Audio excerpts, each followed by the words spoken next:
Telling dads on this Father's Day they can celebrate, but only if they're vaccinated. The agency tweeting, quote, Father's Day is a special time for many families. People who are fully vaccinated against COVID-19 can celebrate the day inside or outside without wearing masks and staying 6 feet apart.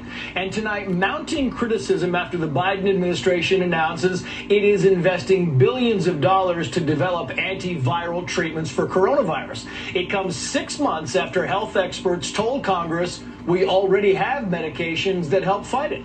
Mountains of data have emerged from many centers and countries around the world showing the miraculous effectiveness of ivermectin. In early outpatient treatment, we have 3 randomized controlled trials and multiple observation as well as case series showing that if you take ivermectin, the need for hospitalization and death will decrease. At the time, YouTube pulled that video, but now Dr. Anthony Fauci says at-home treatments would be a, quote, powerful tool. That doctor whose testimony was censored, and Senator Ron Johnson, who was among the first to question why certain treatments were ignored, spoke out on Sunday Morning Futures. Watch. For-profit medicines are favored to almost the total exclusion of nonprofit medicines. And so you see all of this money being thrown at pharmaceutical companies to develop new therapies when we already have existing repurposed drugs that are highly effective. I find it absurd. Our government just committed over $4 billion in 2 different areas this week to try to find an oral antiviral early treatment therapy. We have it now. Dr. Fauci, people in the health agencies, the media, the social media, they will never admit they were wrong on this, because if they do, they're going to have to admit that literally hundreds of thousands of people didn't have to lose their lives, but for their censorship, their arrogance, and Dr. Fauci's mismanagement. You know, Jenny, Ron Johnson makes a good point there, because we see a pattern here with social media. I mean, you look at the Hunter Biden laptop, it was disinformation, right? Anything that talked about the Wuhan lab, that was a conspiracy theory. Big tech, they shut it down. Hydroxychloroquine, Trump was in favor of it, they shut it down. Ivermectin, it's the same pattern. It's not just questionably constitutional. I mean, it is dangerous. Your thoughts? Well, it is. And here you've got the feds working in league with big tech, and big tech doing what the federal government can't do because of the Constitution. We're tired of the lectures. We're tired of the edicts. This coming out also, you mentioned on Father's Day, the CDC telling us how we're going to enjoy this day. We are not infants. We have been through this for a year and a half. 600,000 Americans dead, 100 million perhaps infected. We know what's at stake. We are in charge of our own lives. This has got to end. Their meddling has done no good. It has done us badly. I think it's completely correct. A number of Americans are dead because of what the American government did. We've got to stand up. There's not only got to be a commission, but my goodness, looking back at what was withheld that could have and would have saved lives. This is now, it's about life and death now. It's just not about irritants. And we've got to head it on in this way when it comes to Fauci and the entire federal government.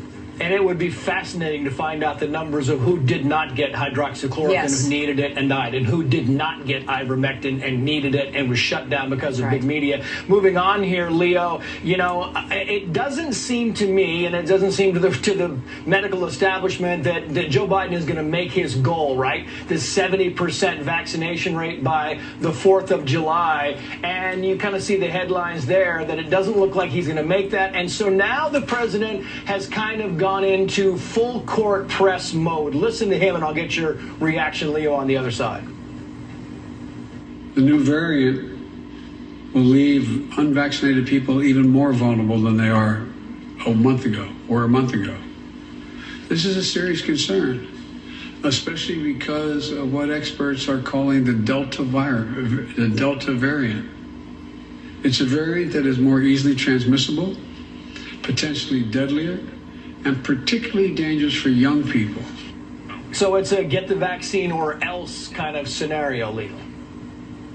It's the boogeyman approach, Trace. You see, the Democrats rode into office by attacking Donald Trump, ignoring the science, and they believe that the coronavirus, as long as it's out there, they can keep people dependent on them. It is strictly a dependency argument. The reason why they focus on this is because they want to ignore the border. They want to ignore the crime in the city. It's a political strategy, and they don't want the pandemic to be over. I'm telling you right now on this program, they want to keep this an issue for the next 4 years. But the American public won't buy it because they see Florida, they see Texas. And the bottom line is this: the Democratic time period is over in 2022 because the American public is not going to be locked up again, and they don't buy the Biden rhetoric.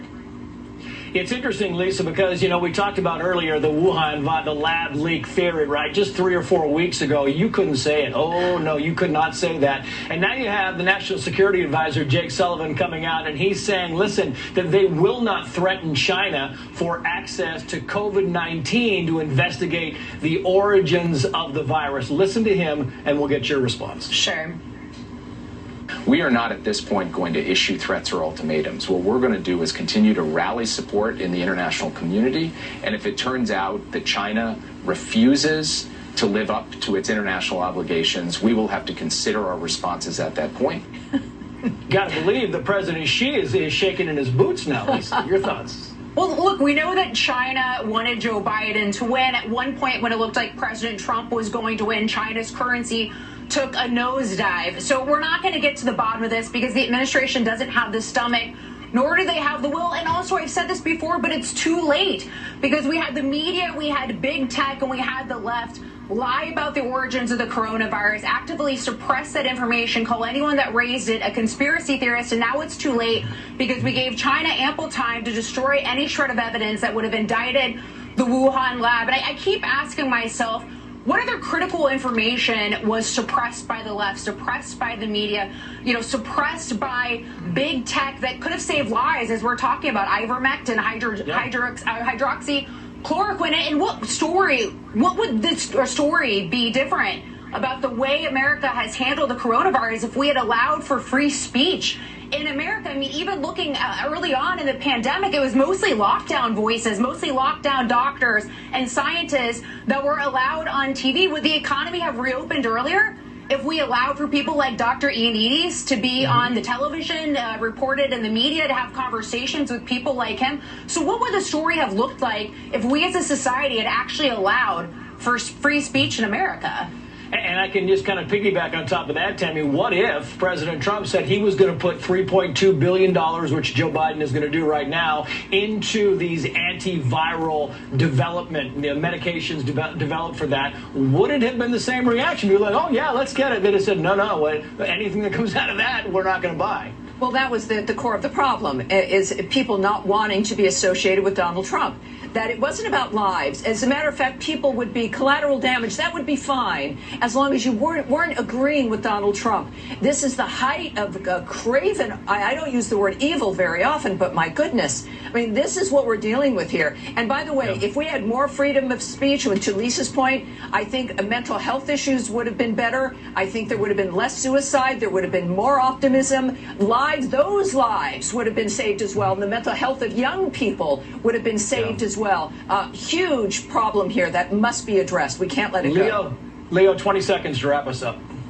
Oh, you know what? Tammy's absolutely right. But remember Kamala Harris during the campaign when they talked about a vaccine that might be developed before the election? Kamala Harris said, I'm not going to take it. I don't trust the president. It's a hatred towards Donald Trump, period. And that's what they're playing on. They want to keep this pandemic going for 4 years.